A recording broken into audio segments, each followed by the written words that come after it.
किया, मेरे सारा दूध बिखेर दिया।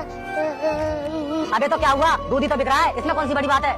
और साहब, कल मैम साहब ने भी मेरा सारा दूध बिखेर दिया था और इस दूध को बेचकर ही मैं खाता कमाता हूँ और आज भी मुझे भूखा ही रहना पड़ेगा। अरे तुम गरीब लोग भूखे मरने के लिए ही होते हो। देखो राज, इसकी एक्टिंग तो देखो, कैसा रोना सा मुंह बना रहा है। आपने मेरा बहुत नुकसान कर दिया है। अरे तो क्या हो गया, तेरा थोड़ा सा दूध बिखर गया और हमारा मनोरंजन हो गया, क्यों काजल? हाँ, आपको गरीब के पेट पर लात मारकर अच्छा लगता है?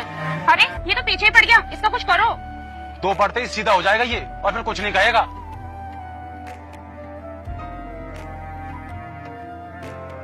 आपको मेरे नुकसान की भरपाई भरनी होगी, नहीं तो मैं गाड़ी के आगे से नहीं हटूंगा। तू नहीं हटेगा गाड़ी के आगे से, कल की मार भूल गया।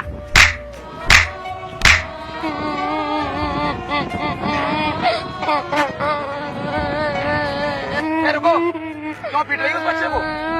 क्यों, तुमने इससे क्या मतलब? ये हमारा आपसी मैटर है, निकलो यहाँ से। अगर तुम अमीर हो तो क्या किसी को भी पीटोगी?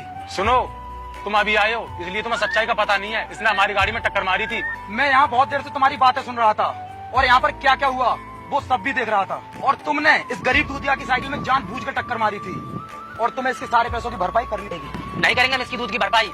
बेटा तुम जानते नहीं हम क्या चीज है। आओ बाहर निकलते हैं।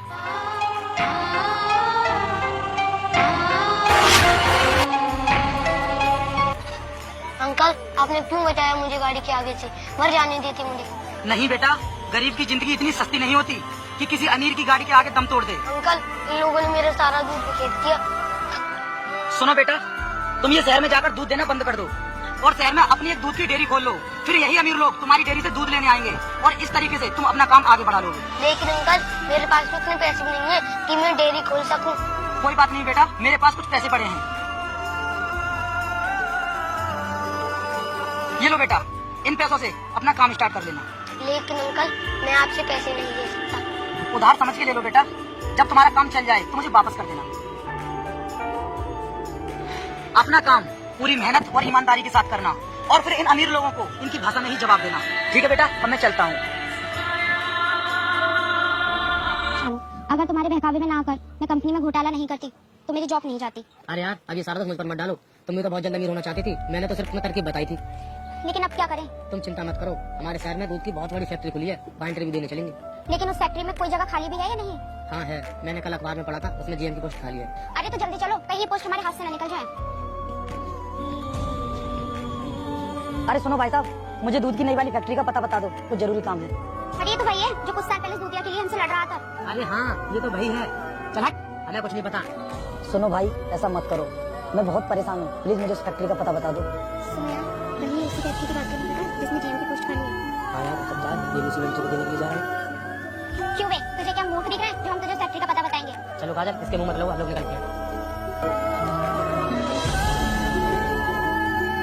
दूध को सही तरीके से चेक करते रहो, हमें दूध में किसी तरीके की कोई मिलावट नहीं चाहिए। ठीक है, इस सर्विस आपको तुरंत बता दो। वॉचमैन कौन था? सर कोई आदमी आया था, आपसे मिलने की जिद कर रहा था और कार्ड भी दिख रहा है। अरे बेवकूफ, कहाँ के लिए गए वो? और तूने रोका क्यों नहीं? आज मैं जो कुछ भी हूँ ना, उन्हीं की वजह से हूँ। तुम रोको यहीं पर, मैं भी आता हूँ। रुकिए अंकल, मुझे मेरी भूल की इतनी बड़ी सजा मत दीजिए प्लीज। सर कौन है आप? मैं आपको पहचान नहीं पाया। अंकल, मैं वही लड़का हूँ जिसे आपने कुछ साल पहले कुछ पैसे दिए थे डेयरी खुलवाने के लिए। और आज ये जो आप दूध की इतनी बड़ी डेयरी देख रहे हैं ना, ये मेरी ही है, जो आपके दिए हुए पैसों से मैंने खड़ी की है। आइए, मैं आपको अपनी डेयरी में लेकर चलता हूँ।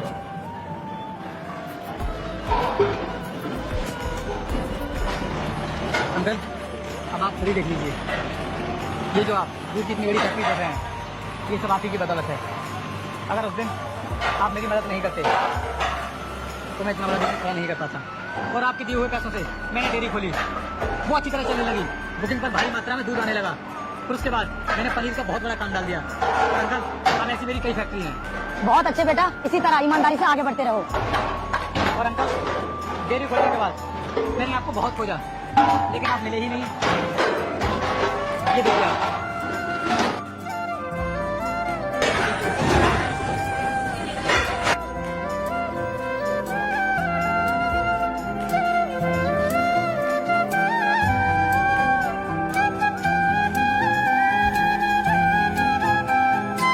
और अंकल, मेरी पूरी लाइफ ही चेंज कर दी। बेटा, मुझे अपनी बेटी की शादी के लिए कुछ पैसों की जरूरत है और मैंने सुना था इस फैक्ट्री का मालिक बहुत दयालु है, इसलिए मदद के लिए आया था। उधार समझ के ले लो बेटा, जब तुम्हारा काम चल जाए तो मुझे वापस कर देना।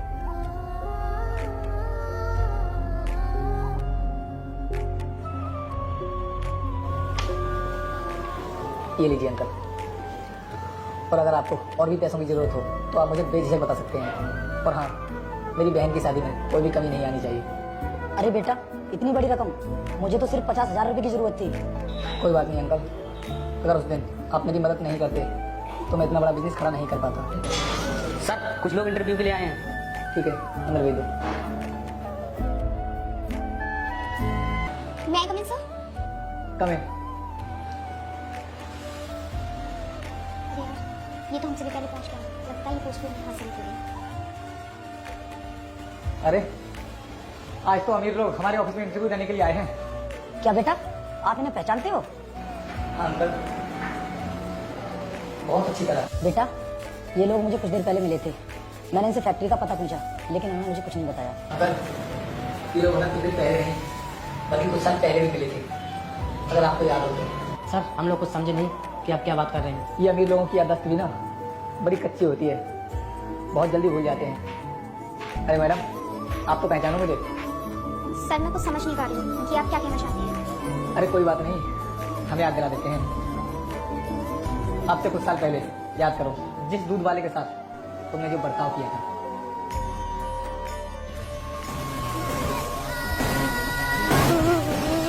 अच्छा, तो आप वही दूध वाले हो जिसका हमने दूध गिराया था? शुक्र है पहचाना तो सही अमीरों ने एक फटीचर दूध वाले को। सर, हमसे गलती हो गई, प्लीज पुरानी बातों को भुलाकर हमें माफ कर दीजिए। माफ तो मैं तुम्हें कर दूंगा, लेकिन तुमने मेरे दूध के साथ जो किया वो माफ करने के लायक नहीं है।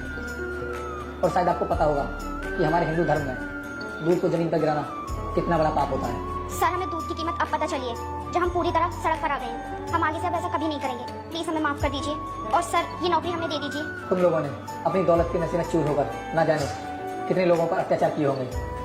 अगर उस दिन अंकल मेरी हेल्प नहीं करते तो मैं भूखा रहकर मर गया होता। सर, अब आप हमें जो भी सजा देंगे हमें मंजूर है, पर ये नौकरी हमें दे दीजिए। सजा तो तुम्हें मिलेगी, जिससे तुम कभी भविष्य में किसी गरीब के साथ अत्याचार ना करो। प्लीज ऐसा मत कीजिए, हमारी परेशानी को समझिए। हमारे सर पर बहुत कर्जा है। मुझे इससे कोई मतलब नहीं है और अब मुझे कुछ सुनना भी नहीं है। Get out. प्लीज सर, ऐसा मत कीजिए। I said get out. बाहर निकलो। बेटे, बहुत अच्छा किया तुमने इन लोगों के साथ। अब मैं चलता हूँ। ठीक है, ख्याल रखना।